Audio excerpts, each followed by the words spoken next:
And the title of that column was Thoughts on Leadership and Temptation.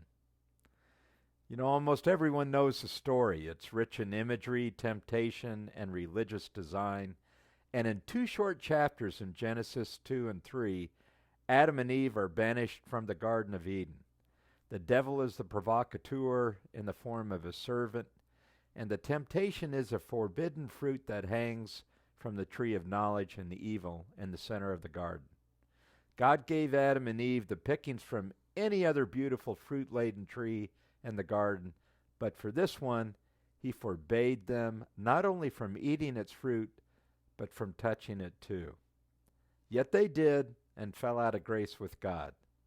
According to our Christian faith, their succumbing to temptation was the origin of original sin and the cause of suffering in the world. Now, found in this biblical story, just like so many others, are lessons for leaders to consume. We see so many leaders, many prominent in their respective fields, acquiesce to temptation and fall from grace. News headlines broadcast their seduction and submission for all to read, and late-night hosts to exploit.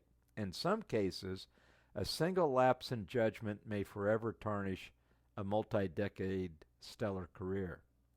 Like Adam and Eve, the fallen chose to eat the forbidden fruit and likely committed one or more of the 7 deadly sins.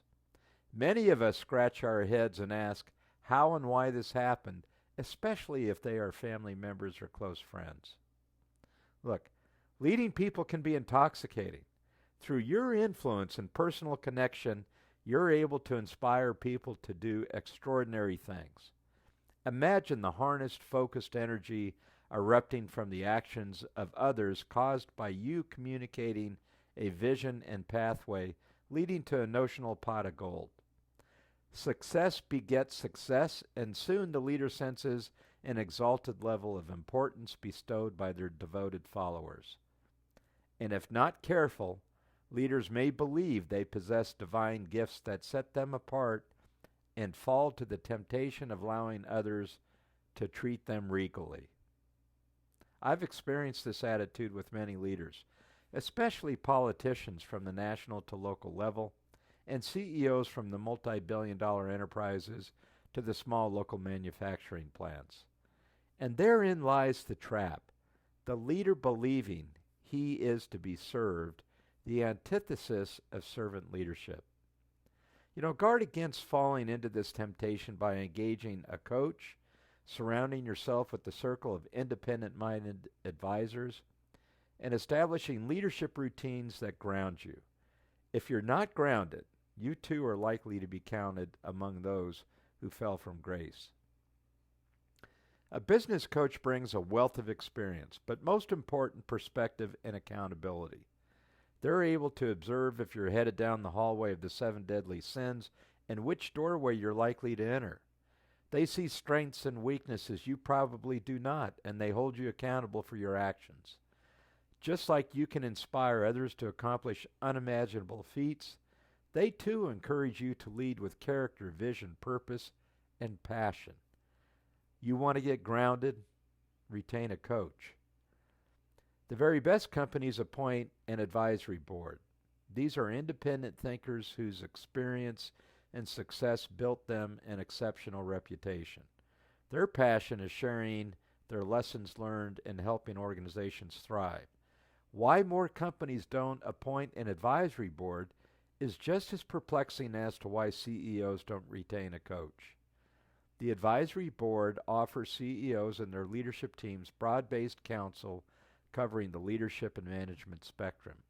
Their collective lessons learned and invaluable guidance is a multiplier for the leadership team and or the organization.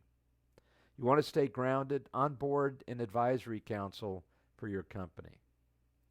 You know, leadership routines are good habits. Perform the routine, and you know it will add to your longevity and sustainability. You know, think of brushing your teeth twice a day as one of your hygiene routines.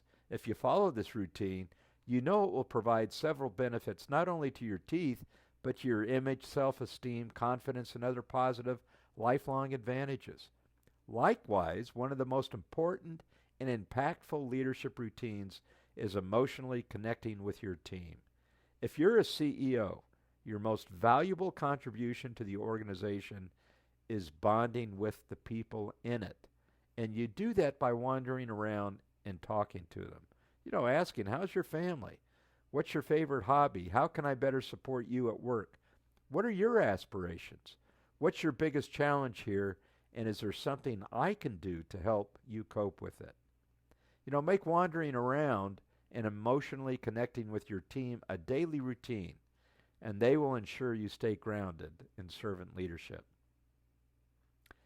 Leading people can indeed be intoxicating. Finding ways to ground yourself against the adoration of followers is critical. Your insulation to temptation is in the form of a coach, advisory board, and leadership routines. The coach offers perspective and accountability while demanding peak performance. The advisory board provides experience and thought diversity while helping the organization thrive.